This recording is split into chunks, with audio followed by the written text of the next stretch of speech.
Mapalad ang inusig sa gawang puspos ng bait, pagkat may kakamting langit. Alleluia, alleluia, alleluia, alleluia.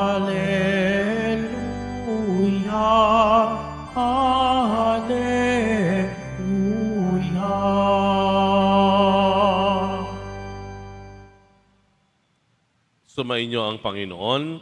At sumaiyo rin. Ang mabuting balita ng Panginoon ayon kay San Mateo. Papuri sa iyo, Panginoon. Noong panahong iyon, sinabi ni Jesus sa kanyang mga apostol, "Huwag ninyong isiping na parito ako upang magdala ng kapayapaan sa lupa. Naparito ako upang magdala ng tabak, hindi kapayapaan.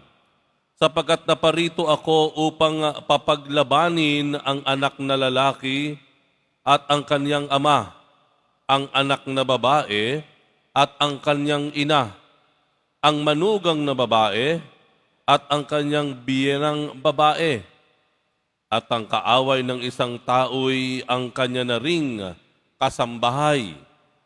Ang umiibig sa ama o sa ina nang higit sa akin ay hindi karapat-dapat sa akin. At ang umiibig sa anak na lalaki o babae nang higit sa akin ay hindi karapat-dapat sa akin. Ang hindi nagpapasan ng kanyang krus at sumusunod sa akin ay hindi karapat-dapat sa akin. Ang nag-iingat ng kanyang buhay ay siyang mawawalan nito. At ang nawawalan ng kanyang buhay dahil sa akin ay magkakamit nito. Ang tumatanggap sa inyo ay tumatanggap sa akin, at ang tumatanggap sa akin ay tumatanggap sa nagsugo sa akin. Ang tumatanggap sa isang propeta, dahil siya'y propeta, ay tatanggap ng gantimpala ukol sa propeta. At ang tumatanggap sa isang taong matuwid, dahil siya'y matuwid, ay tatanggap ng gantimpalang nauukol sa taong matuwid. At sino mang magbigay ng kahit isang basong tubig na malamig sa isa sa maliliit na ito, dahil sa ito'y alagad ko, tinitiyak ko sa inyong tatanggap siya ng gantimpala." Matapos tagubilinan ang 12 alagad, umalis si Jesus upang magturo at mangaral sa mga bayang malapit doon. Ang mabuting balita ng Panginoon. Pinupuri ka namin, Panginoong Heso Kristo. Magsiupo muna ang lahat.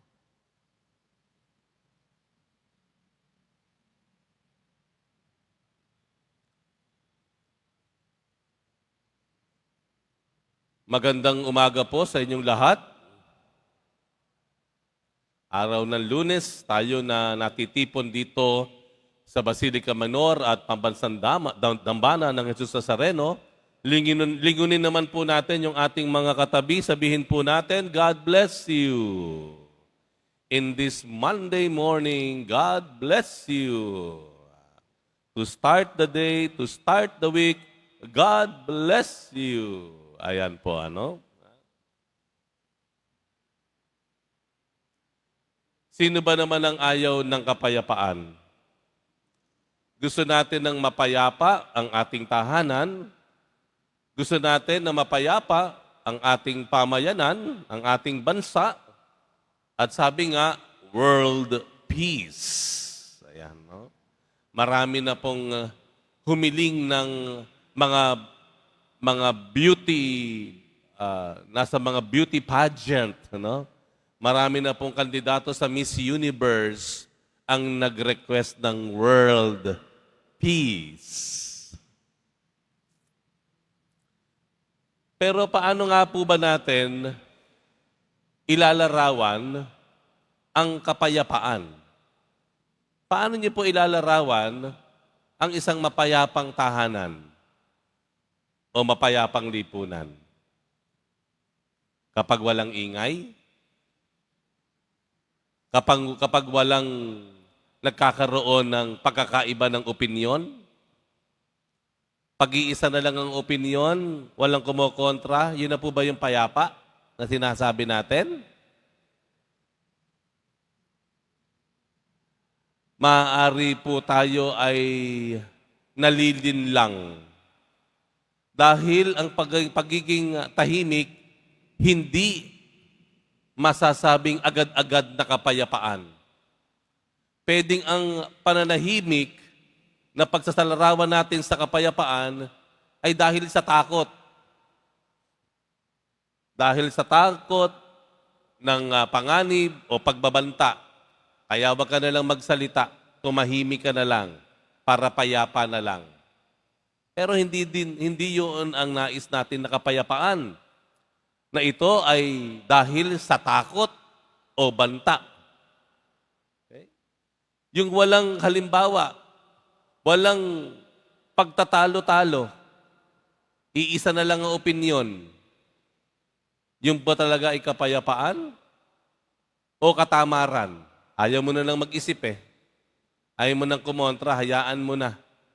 Total, matalino siya. Total, may alam siya, hayaan mo na. Hindi na tayo mag-iisip, wala na tayong opinyon. Wag na lang, walang kalayaan para magpahayag ng sarili.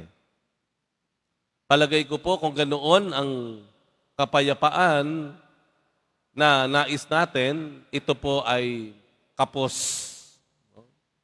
Sa katunayan, sa Ebanghelyo, matatagpuan natin si Jesus ang siyang prinsipe ng kapayapaan ayon sa banal na kasulatan. Pero, hindi talaga kapayapaan ayon sa ating pagkakaunawa na aking nabanggit kanina, ang talagang nais ng Diyos para sa atin. Hindi po. At sinabi nga sa Ebanghelyo, uulitin ko po, huwag ninyong isiping na parito ako upang magdala ng kapayapaan sa lupa. Hindi kapayapaan. Naparito ako upang magdala ng tabak, hindi kapayapaan. Ano ibig sabihin ng tabak? Sword. Ang Ebanghelyo ang nagsabi na rin, o ang sulat ni San Pablo ang nagsabi na rin, ang tabak ay katotohanan. Ang tabak ay katotohanan. Ang nais isulong ng Panginoon sa ating mundo, sa lupa, ay katotohanan. Ibig sabihin lamang po, kung may kapayapaan mayroon tayo, sana ito ay bunga ng katotohanan. Hindi bunga ng takot o katamaran. Kung hindi, yung kapayapaan or peace is just a product of the truth. Di po ba ganun yon? Ang katotohanan kapag tayo ay namumuhay ng totoo sa isa't isa sa tahanan, kapag tayo ay tapat sa ating salita, hindi tayo nagtatago ng ating saloobin, hindi tayo nagkakampi-kampi sa tahanan, hindi po ba kapag tayo'y tapat sa isa't isa at totoo sa ating sinasabi, hindi po ba yan ang mas magandang pagmumulan ng kapayapaan kaysa sa kapayapaan na nagbunga lamang ng takot at katamaran? Ang kapayapaan sa bandang huli ay hindi agad-agad. Huh? Ito ay bunga. This is a byproduct of what we do. Tingnan natin si San Francisco. Si Saint Francis of Assisi. Di ba siya ay kilala sa kanyang prayer for peace? Naalala niyo yun? Huh? Lord, let me an instrument of your peace. Di ba? May kanta tayong ganoon.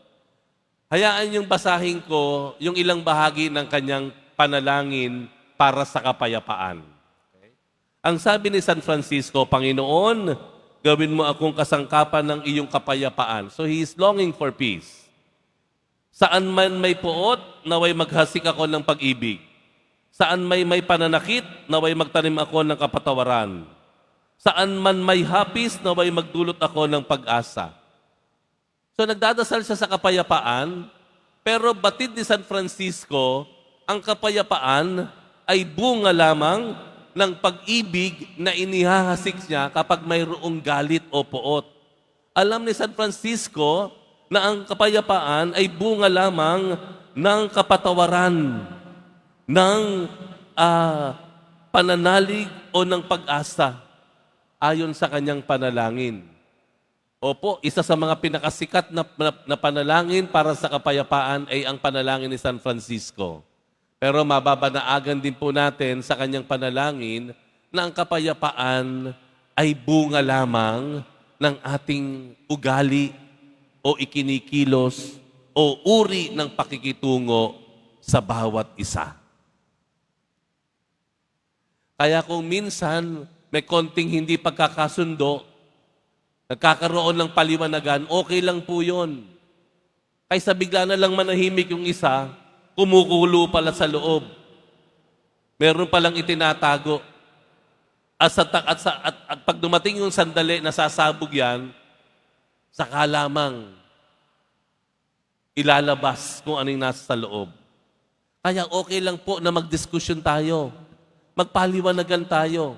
Kung ito naman ay magdudulot ng kapayapaan ng kalooban sa bandang huli. Okay lang po na magsalita tayo ng katotohanan. Kahit alam naman po natin may masasaktan. Kahit may masasagasaan. Dahil alam naman po natin sa bandang huli, ang pagsasalita at pagsasabuhay ng katotohanan ay magbubunga ng kapayapaan.